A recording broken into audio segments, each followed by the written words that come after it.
Hey, it's Fragrance Professor. Happy to have you back with me.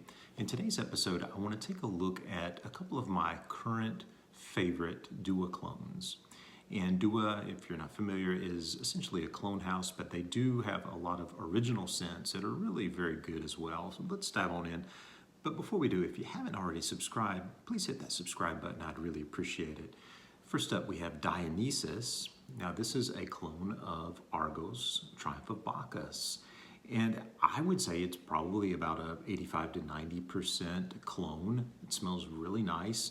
And all of these duas, by the way, are extrait de parfum. And so sometimes I find myself even layering both of these. This is an EDP, by the way, but an extrait de parfum, just by its nature, is going to be a little bit stronger. So sometimes I'll actually layer all of these. But it's a very good rendition of Triumph of Bacchus. Next up, we have Ottoman Breeze Attar, and that is a clone of none other than Herod from Parfums de Marly. Now, if you're not familiar with Attar, and I was not either until I picked up a couple of these, and apparently an Attar is one step above an extrait de parfum. So if you're really looking for something that is essentially all perfume oil, then look no further than an Attar. And they do have a handful of these on their website. I have 3 or 4 probably.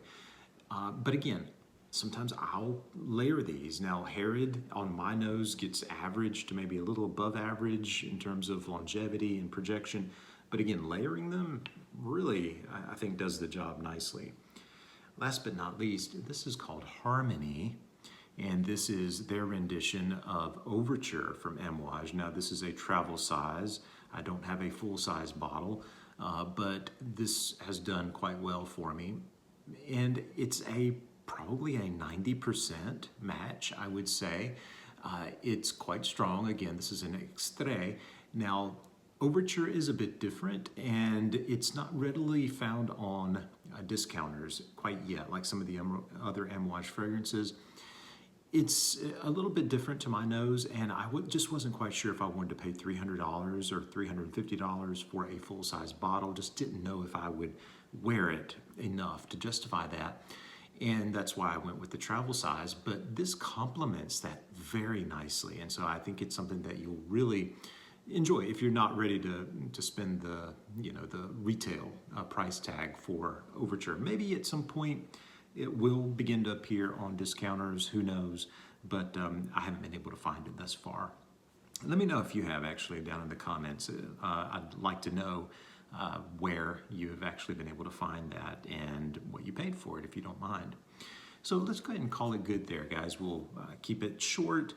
Again, if you haven't already subscribed, I'd really appreciate that. We're heading really toward 500 subscribers very quickly, and I have no one else to thank but you.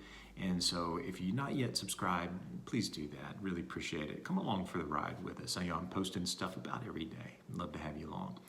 All right, guys, well, let's go ahead. We'll end it. Most of all, though, remember just to enjoy that fragrance journey, because that's what this is all about, right? It's just an experience and just something to enjoy. All right. Well, y'all have a great rest of your day. Bye-bye.